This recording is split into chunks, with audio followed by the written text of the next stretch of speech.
The Big Cheese. Written by Jory John. Illustrated by Pete Oswald. They call me Cheese. The Big Cheese. Oh, say it with me, please. The Big Cheese. Ta-da! You'd better believe it. That's right, folks. I'm the biggest, cheesiest piece of cheddar around. I'm really something to behold. Take a good look at me. Are you seeing what I'm seeing? Have you ever observed a more impressive cheese in your life? It's not just my stature either. It's my presence, my vibe, the energy I emanate, the excitement I exude. It's the way I fill a room, or a theater, or a stadium. Wherever I go, I cause a fuss. Heads turn, jaws drop, gasps are audible. That's why they call me Cheese. Oh, say it with me, please. The Big Cheese. Ta-da! You'd better believe it. How did I get such a good, or should I say Gouda, reputation? Well, I wasn't always a big shot. I grew up on a crowded platter in a tiny kitchen. I was an unremarkable little curd. We lived quiet lives of pasteurization. But I wasn't happy with the status quo. Oh, no. I wanted to make a big old name for myself, so I resolved to become a big cheese. I wanted the praise, the cheers, the spotlight, the attention, the ovations, the celebrations. I set to work, and before long, I was on the fast track to success. I dressed to impress. I shredded the competition. I stole every show. And then I'd brag nonstop to anybody who'd listen. Hey, did you see me score that goal while I was literally yawning? What was the secret to my success? Well, I stuck to the things I was good at. That way, I couldn't possibly fail. Did it get a little boring never trying anything new? I suppose. But it didn't matter as long as everyone agreed that I was... Oh, say it with me, please.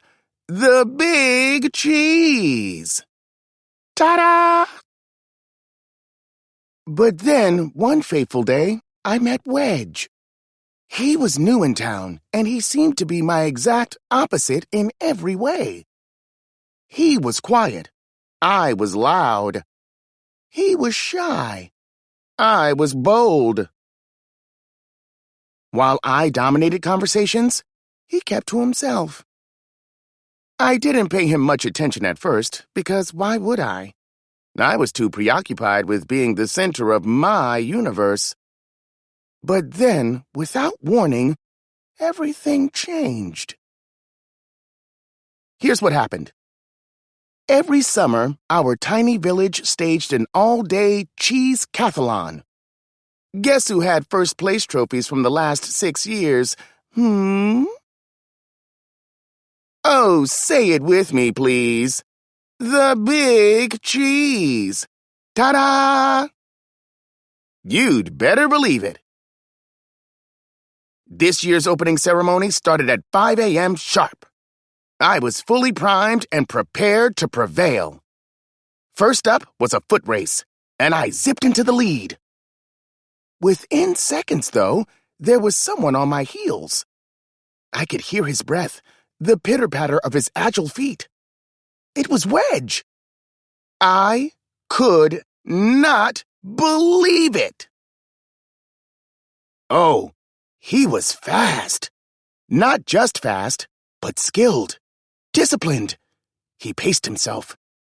We were neck and neck for most of the race, but when I slipped on a rogue pebble, Wedge swerved, sped up, and beat me by a nose. A cheese nose.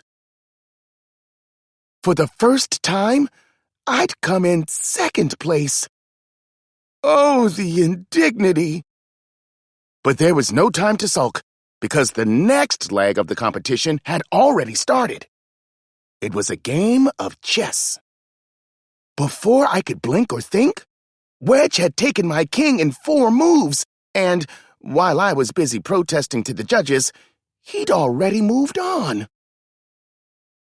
The following events were a blur of loss after humiliating loss. It turned out that Wedge was quietly excellent at everything. Even when he won, though, he didn't gloat. He was so humble. It was odd.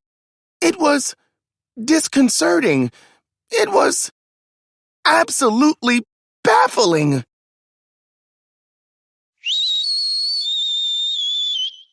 Finally, I watched in dismay as Wedge trounced me one last time, and the day came to a bitter end. Well, bitter for me, at least. I went through every possible emotion. Arg! Rah! No! Boo! Wah!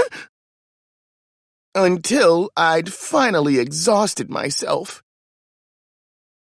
And as I lay in the muck, I heard a thunderous voice making the dreaded announcement, "First place goes to newcomer, Wedge Wedgman."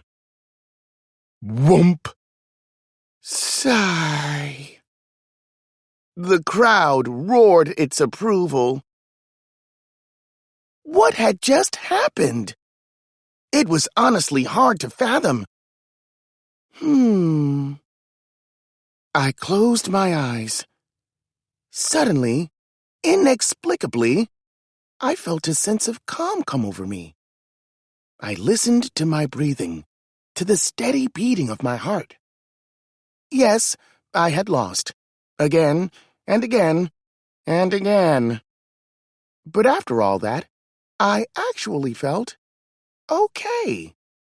Relieved, even. I suddenly knew that my world wasn't going to crumble.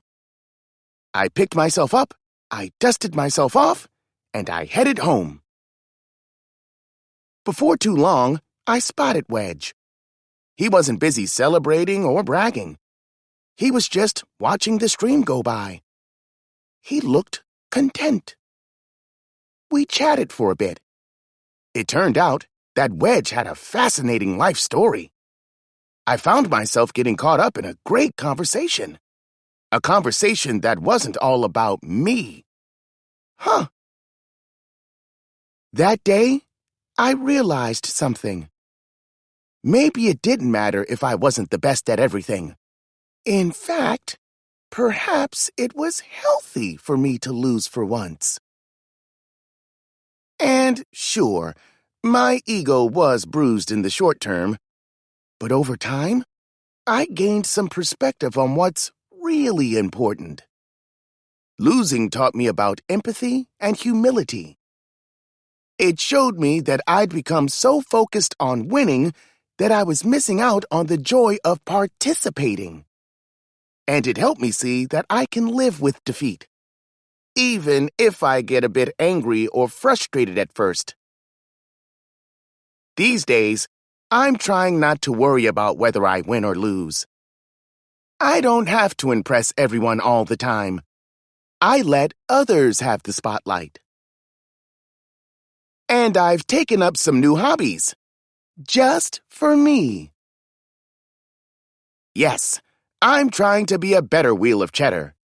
So now, when I brag about something, well, I mostly brag about my friends. Whoa! Did you see that? What a move! Because it turns out that anyone, from a crumb of gorgonzola to a fleck of feta to an unassuming wedge of brie, can be...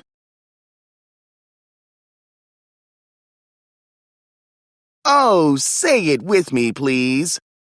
The Big Cheese! Ta-da! Ta-da! Ta-da! Ta-da! You'd better believe it.